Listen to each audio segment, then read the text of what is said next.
Hello students, my today's topic is elastic potential energy of a spring.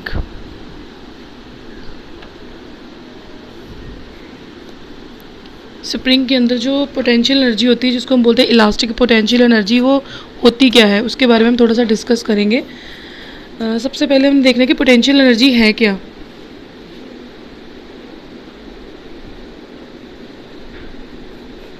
Potential energy थी the energy possessed by a body by virtue of its position is called as potential energy।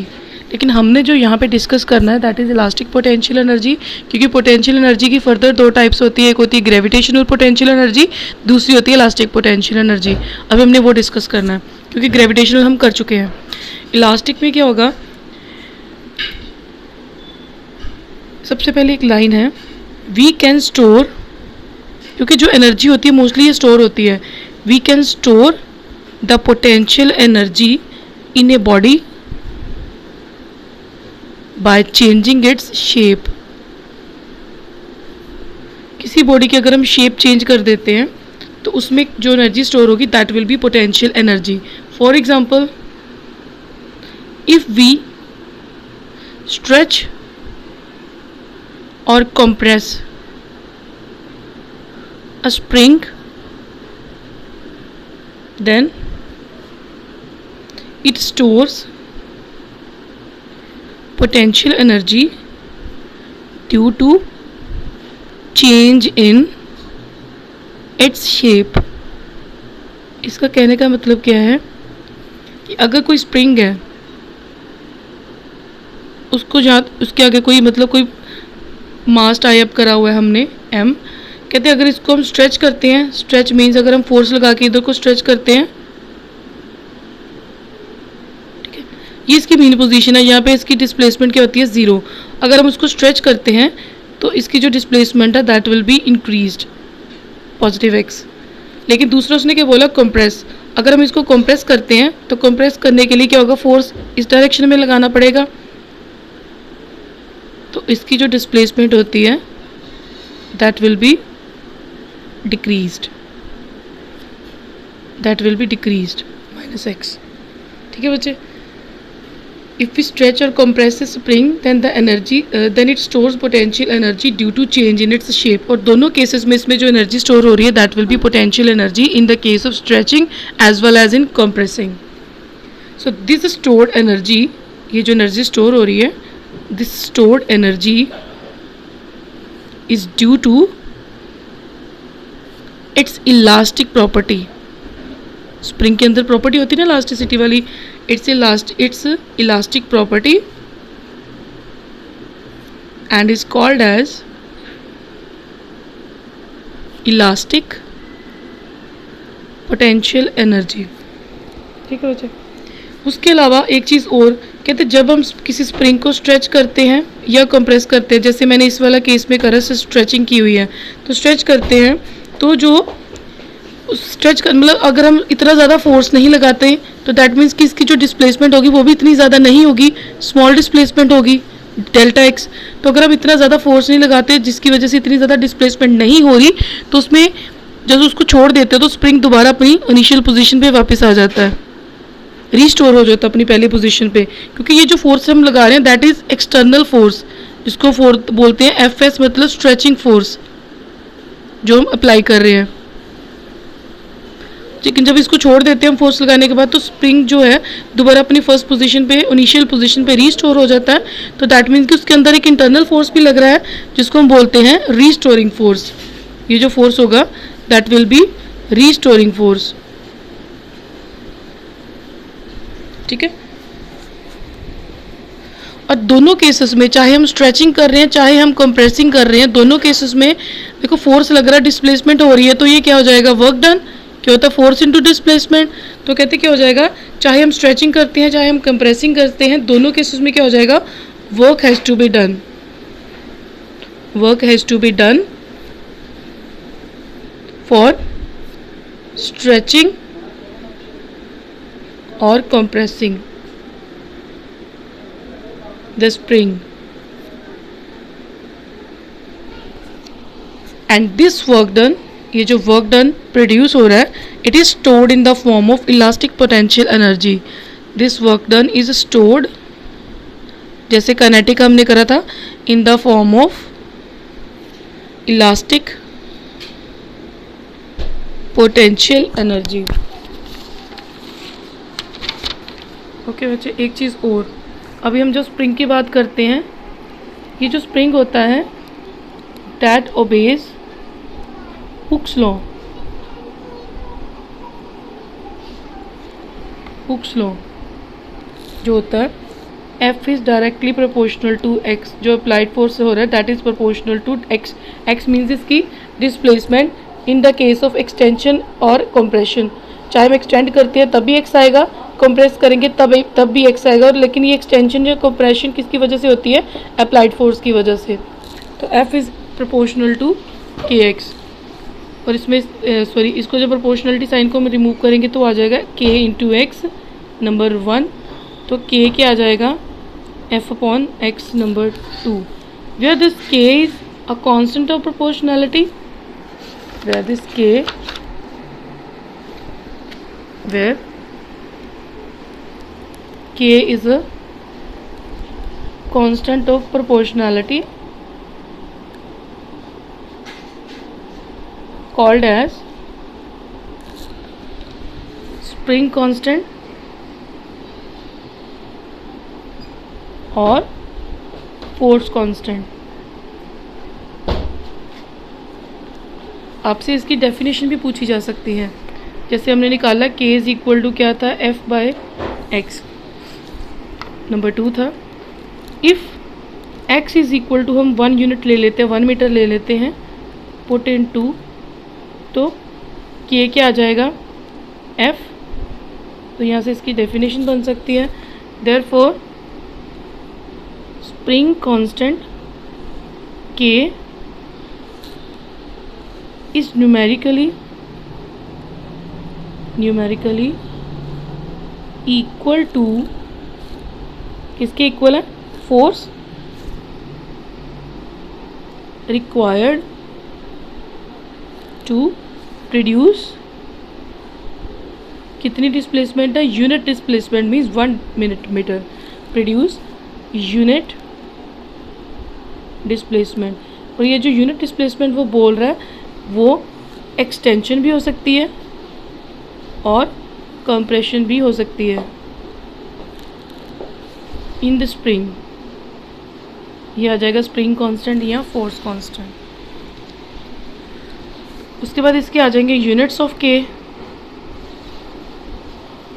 ये आ जाएगा F by M X. F के क्या होते हैं, ऐसा units ऐसे ही निकाल लेते हैं पहले न्यूटन, एफ के आ जाएंगे न्यूटन, डिवाइडेड बाई एक्स है उसके आ जाएंगे मीटर, तो ये आ जाएंगे न्यूटन मीटर इनवर्स। सी जी एस के इज इक्वल टू, न्यूटन की जगह आएगा डाइन, मीटर की जगह आ जाएगा सेंटीमीटर, तो it will be equal to dyne centimetre inverse. ये इसके यूनिट्स आ जाएंगे दोनों। और अगर हम डायमेंशंस पूछे तो, डायमेंशन की बात करें तो के ऊपर एफ है, एफ के क्या होते हैं dimensions, m1 l1 t-2 divided by x के क्या होते हैं l1, तो हमारे पास आ जाएंगे m1 t-2। ये क्या डायमेंशंस। ये तो था इलास्टिक पोटेंशियल एनर्जी होती क्या है, स्प्रिंग कांस्टेंट क्या होता है, लेकिन अभी हमने करनी है elastic potential energy of the spring, जो उसके मैथमेटिकल एक्सप्रेशन है, mathematical expression of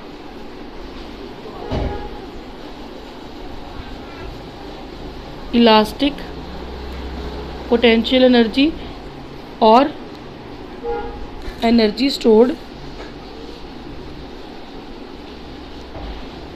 in a spring बहुत ज़्यादा डिटेल में नहीं जाएंगे बिकॉज ऑलरेडी हम ऊपर पढ़ चुके हैं सारा। तो सपोज करते हैं डायग्राम इसमें वही चलेगी जो हमने स्प्रिंग के पीछे बनाई थी। Consider a spring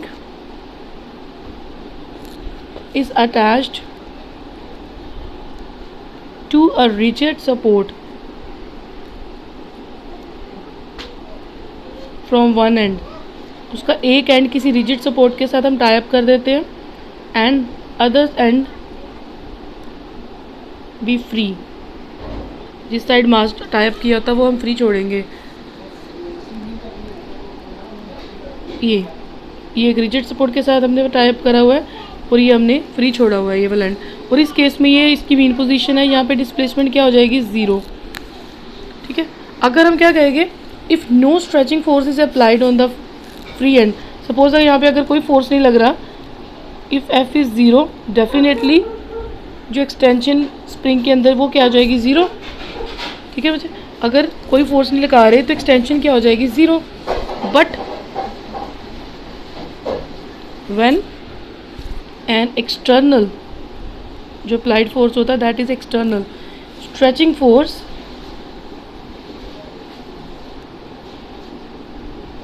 F is applied on the spring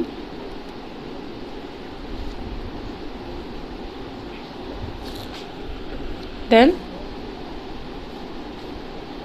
extension जिसको हम बोलेंगे X of the spring from its mean position ये वाली is। तो कहते हैं जो एक्सटेंशन प्रोड्यूस होगी वो क्या हो जाएगी, हुक्स लॉ जो हमने पढ़ा था F is equal to K into X number 1 where K is a spring constant. If extension is further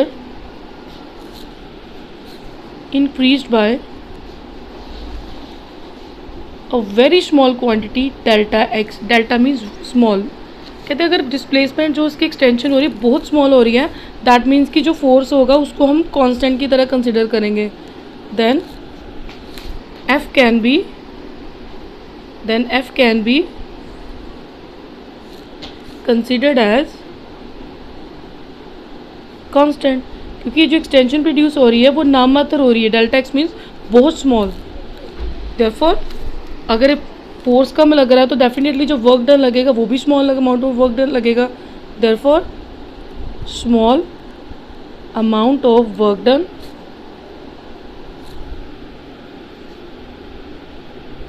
is delta W. क्या आ जाएगा, फोर्स इंटू डिस्प्लेसमेंट होता है तो यहाँ पे आ जाएगा force into extension produce that is delta x. और एफ की वैल्यू हमारे पास थी के एक्स, यहाँ पे आ जाएगा के X into D x number 2। ये था small amount of work done. Now total work done W D means work done W in increasing the extension from 0 to x। ठीक है, अब देखो ये इसकी एक छोटा सा ग्राफिकल रिप्रेजेंटेशन करते हैं। ये f है, ये इसकी डिस्प्लेसमेंट x है, ये 0 पॉइंट है। जैसे जैसे हम फोर्स लगाते जाएंगे इसमें एक्सटेंशन प्रोड्यूस होती जाएगी। इसका स्लोप निकाल लेते हैं। ठीक है, 0 to x यहाँ से लेके मीन्स x जब x 0 था जो उसकी मीन पोजीशन थी।